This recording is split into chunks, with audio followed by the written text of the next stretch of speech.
పత్రిక కన్నా కొంచెం పత్రికా విలువలు చూసుకోవాల్సిన అవసరం ఉంది కదా. కాబట్టి మిత్రులారా, ప్రత్యేకించి నేను ఇప్పుడు చెప్పేది ఏంటంటే, బీజేపీ బండి సంజయ్ గారు చాలా కొంచెం ఎక్కువనే మాట్లాడుతున్నాడు. ఆయన మరి కేంద్ర హోంశాఖ సహాయ మంత్రో లేకపోతే కరీంనగర్ కార్పొరేషన్ మంత్రో తెలుస్తలేదు, కరీంనగర్కి పరిమితమైన కార్పొరేషన్ మంత్రో తెలుస్తలేదు. తర్వాత ఏమంటాడు, ఆయన బెదిరిస్తుండే ఏకంగా, నాకు మున్సిపల్ కార్పొరేషన్ ఇవ్వకపోతే ఇక మీ సంగతి చూస్తాం, మిమ్మల్ని ఎట్లా ఉరికిస్తా చూడు. కరీంనగర్ ప్రజలు ఓట్లేస్తే ఉరికిస్తాడ మొత్తం, ఎక్కడికక్కడికి కరీంనగర్ రోడ్ల మీద ఉరికిస్తా అని చెప్తున్నాడు. ఎంఐఎంతో కాంగ్రెస్ పార్టీకి ఇలా అనుసంధానంగా ఏదో మాట్లాడుతున్నాడు. నేను అంటున్నా,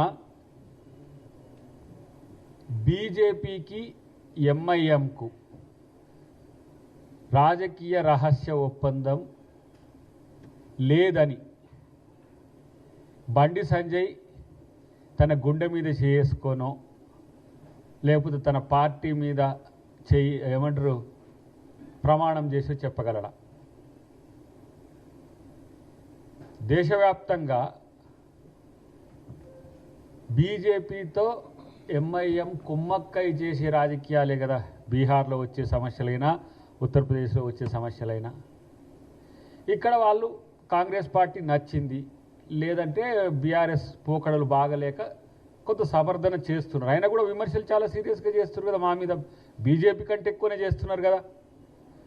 ఇక్కడ మొత్తం గిలగిలగిలగిల కొట్టుకొని మనోడు విలవిలలాడినా కూడా మెజారిటీ రాక హంగు వచ్చే వరకే మనోడు మొత్తం కంగు తిన్నాడు. ఇది సమస్య. ఇప్పుడు కాంగ్రెస్ మీద కాంగ్రెస్ ఎంఐఎంకి అంటగట్టేదానికి ఒక ప్రయత్నం చేస్తున్నాడు. ఈరోజు నేను అంటున్నా, మీరు ఇక మతాల పేరు మీద కుట్రలు చేసిండ్రు, కులాల పేరు మీద కుట్రలు చేసిండ్రు, ఇంకా ఎన్నో రకాల కుట్రలు చేస్తూనే ఉన్నారు, చేస్తూనే ఉంటారు. కానీ మీ పెర్ఫార్మెన్స్ ఏందిరా నాయన, ఇంత పోను పోయినసారి 293 వస్తే ఈసారి 234 ఏమో వచ్చినాయి. మీరు బీఆర్ఎస్కు చూస్తే, అదే బీజేపీకి చూస్తే, బీఆర్ఎస్ కూడా చెప్తా, మళ్ళీ మున్సిపాలిటీలు 0 గుండు 0. పోయినసారి అన్న 2 వచ్చినాయి, కానీ ఈసారి అది లేదు. 8 మంది ఎమ్మెల్యేలు, 8 మంది ఎంపీలు. ఉత్తర తెలంగాణలో మీదేదో నడుస్తుందని చెప్పి ప్రచారం జరుగుతుంది. నడుస్తుందా లేకపోతే మొత్తం పండుకుందా నాకు అర్థం కావట్లేదు. మరి ఏడికి పోయింది? ఇలా 7 కార్పొరేషన్ల క్లియర్గా ఇలా కాంగ్రెస్ పార్టీ 4 గెలిచి ఇలా మిగతా 2 అంశాల్లో కూడా ఒక సానుకూలతమైన ఆలోచన వస్తున్నది క్షేత్రం నుంచి. ఈరోజు మీరు ఎందుకు చతికిల పడ్డారో చెప్పకుండా, కాంగ్రెస్ ఇట్లా చేస్తుంది, మేము ఊకునేది లేదు, మొత్తం తగ్గేది లేదు, అసలు మేము తక్కువ వచ్చినాయి మాకంటారు, అసలు బీజేపీ గెలిచిందా ఏందని మీడియాలో చూస్తారు అనుకునే కాడికి వచ్చింది. ఇవన్నీ ఉడత ఊపులన్నీ, ఈ బెదిరింపులన్నీ చూసిండ్రు. కానీ ఇండిపెండెంట్లను కూడా మనోడు తీసుకుంటు బండి సంజయ్, ఇండిపెండెంట్లు కూడా తీసుకున్నాడు. మరి ఇండిపెండెంట్ల మీద విరుచుకపడ్డాడు ఇంతకుముందు, మాకు పోటీగా పెట్టిండ్రు ఇట్లా అని చెప్పి. ఇండిపెండెంట్ ఇంటికి పిలుచుకొని కండు వేసిన చరిత్ర ఉన్నది. మరి కాబట్టి అలా ఏదో కరీంనగర్లో మేమేదో చేస్తాం. నేనంటున్నా, నా ఆలోచన ఏంటంటే, మనోడు ఎవరు కేటీఆర్ ఏమంటున్నా అంటే, అసలు మొత్తం తెలంగాణలో మొత్తం మేము కంగు తినే, మేము కాంగ్రెస్ కంగు తినే ప్రచారం చేసినామని అంటుండ్రు కదా. మరి కరీంనగర్లో నిజామాబాద్లో ఎందుకు మరి కేటీఆర్ హరీష్ రావు ఎందుకు పోలే? ఒకవైపేమో ఎంఐఎంతో రాసే ఒప్పందం మొత్తట నడుస్తుంది. ఇక్కడ ఏది వాళ్ళ పార్టీ బతకడానికి వీళ్ళ పార్టీ బతకడానికి హైదరాబాద్ ఎన్నికల కొరకు చేస్తుంటారు. అది కామన్. హైదరాబాద్ ఎన్నికలు వచ్చేవారికి మళ్ళీ MIM versus BJP, BJP versus MIM నడుపుతుంటారు. కానీ నేనేమంటుంటే, బీఆర్ఎస్ పార్టీ కరీంనగర్లో ఎందుకు ప్రచారం చేయలే, నిజామాబాద్లో ఎందుకు ప్రచారం చేయలే? ఇలా ఎవరికి అనుకూలంగా ఉండడానికి ఈ ప్రయత్నం చేసిండ్రు? బీఆర్ఎస్ కాంగ్రెస్ పార్టీ ఒకటి అంటాడు, మళ్ళీ ఎంఐఎం కాంగ్రెస్ పార్టీ ఒకటి అంటాడు. నేనంటున్నా, ఉత్తర తెలంగాణలో 6 పైచిలకు ఎమ్మెల్యేలు గెలిచి ఉన్నారు, 5 పైచిలకు ఎంపీలు ఉత్తర తెలంగాణలో ఉన్నాయి బీజేపీకి.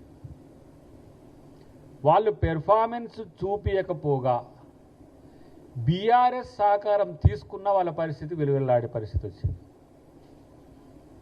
అంటే గతంలో మీరు చూసింది కదా, 39 ఎమ్మెల్యేలు గెలిచిన బీఆర్ఎస్ పార్టీ ఉత్తర తెలంగాణలోనే ఎక్కువ ఎమ్మెల్యేలు గెలుచుకున్నది. అలాంటిది 8 ఎమ్మెల్యేలు గెలిచిన బీజేపీకి 8 ఎంపీలు వచ్చినాయి. 39 ఎమ్మెల్యేలు గెలుచుకున్న బీఆర్ఎస్కు 0 వచ్చినాయి.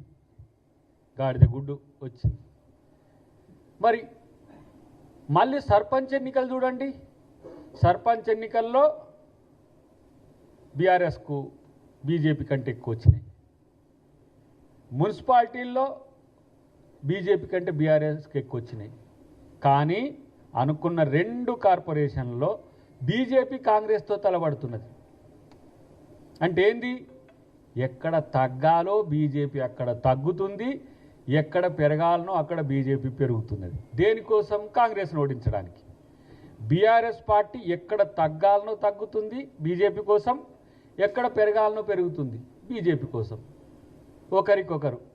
మరోడు అరవింద్ మధ్యన చూసినాగా, ఇట్లా అవిభక్త కవుల గురించి చెప్తే ఆయనకు ఆత్మగౌరవ సమస్య వచ్చినట్టు వచ్చింది. ఇప్పుడు మీరు ఫెవికాల్ బంధాన్ని దాటి అవిభక్త కవుల దాటి అసలు మిమ్మల్ని ఒకరు తల నుంచి కాళ్ళ వరకు విడదీయరాని బంధంగా ఏర్పడ్డ పరిస్థితి ఉన్నది. క్లోన్.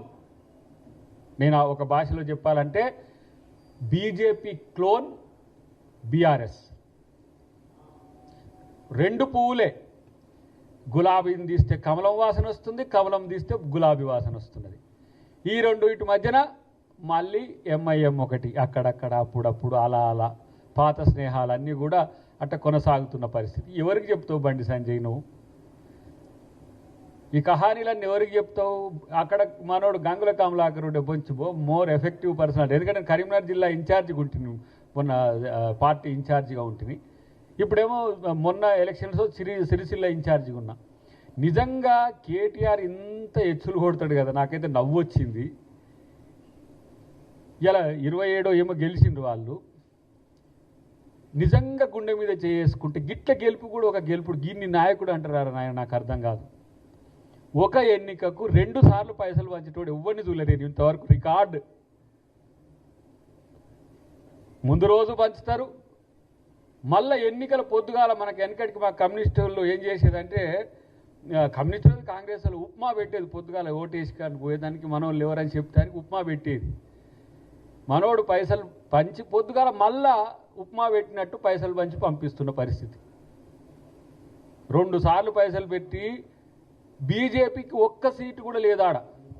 5 సీట్లు పెరిగినాయి, 4-5 సీట్లకు పెరిగింది.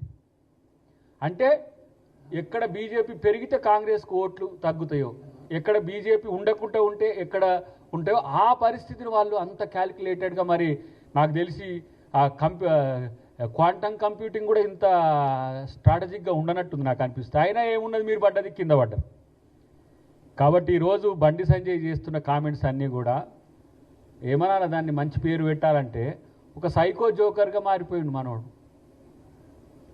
హాస్యాలు చేసినా కనీసం నవ్వుకునే విధంగా ఉండాలి, కానీ ఇంత క్రూరంగా ఎట్లా ఉంటాయి జోకులు?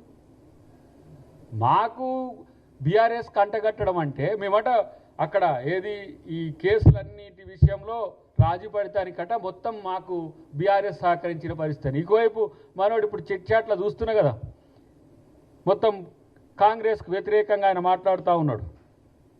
ఏమని మాట్లాడుతుండే? కేటీఆర్ చిట్చాట్లో మొత్తం